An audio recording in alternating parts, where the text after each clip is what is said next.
Magical and enchanting are words that perfectly describe this totally captivating garden.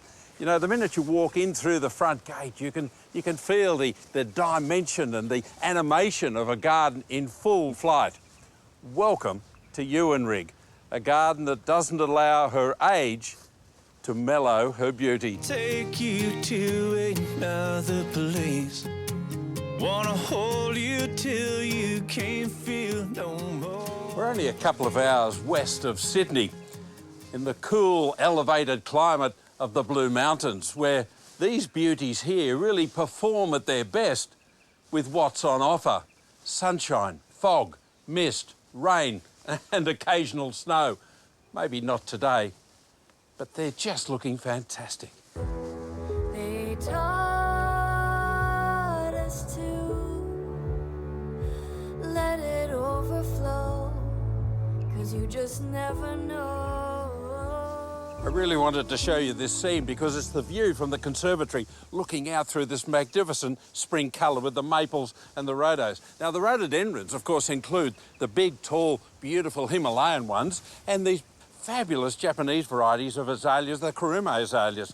You know, one of the great things about the Kurume azalea, smaller leaves, but it allows the flowers to literally mass right across the top of the plant. The scene is just beautiful. Now, how do you grow? Well, good soil for a start, but you've got to grow trees to create the shade. Here they've got silver birch, a magnificent spruce, and beyond, a fabulous copper beech.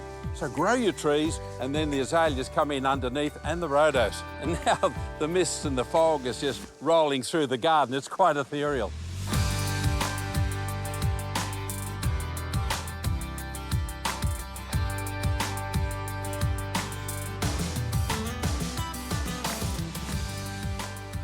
Garden rooms might be an old-fashioned concept, but they work way back then, and they still do. And the reason for that is they create interest. They draw you through into a garden where your vision is closed and then suddenly opens up to a whole new vista.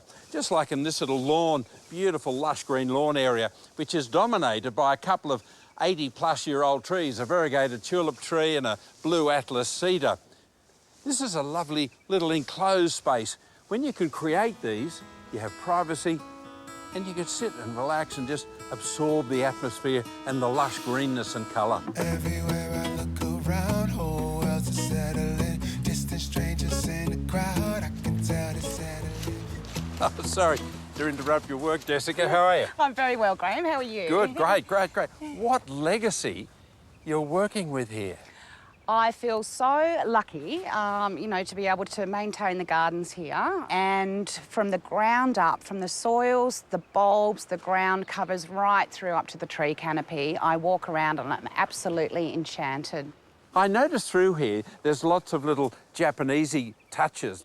When I first walked into Ewanrigg, I felt that Japanese kind of energy. I really did. I mean, it's not just about the stone temple, it was about the plantings as well. So there always has been this underlying Japanese, you know, energy to the garden. Yes. I really feel the past presence of previous owners. Isn't that amazing? It's absolutely magical. And I look up and I go, wow, who's planted this tree 80 or 100 years ago? Isn't it fantastic? In the 21st century, we are now discovering these gardens that women throughout Australia, Victoria in particular, New South Wales, up here in Lure in the Blue Mountains, where women had such an integral, total involvement in the creation of the garden, and successive owners of women. It is. It's wonderful to feel that, you know, the presence of the female energy as well. It is.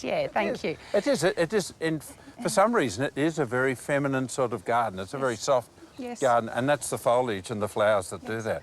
Our current owners, Matthew and James, you know, their passion and commitment into maintaining Ewanrigg as it was and into the future is just unsurpassed. It's a wonderful thing to catch up with the garden that I've known all my life and to see it's in good hands. So thank you. Thank you, Graham. It's a pleasure, absolute pleasure. I'll let you get back to your euonymus. Lovely, thank you.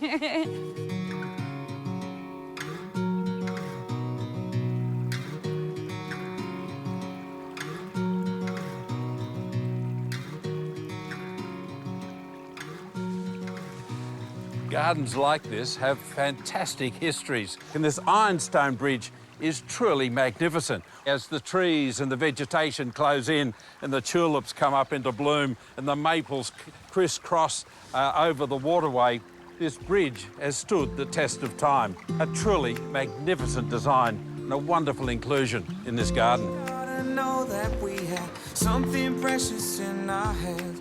Keep it safe and make it last. I thought we knew all about love, more like nothing, yeah, I doubt that many get it right first time. Well, if you love this garden as much as I do, you should come and visit. It's always part of the Lura Gardens Festival, so keep an eye out for the opening dates. Well, how about this old lady?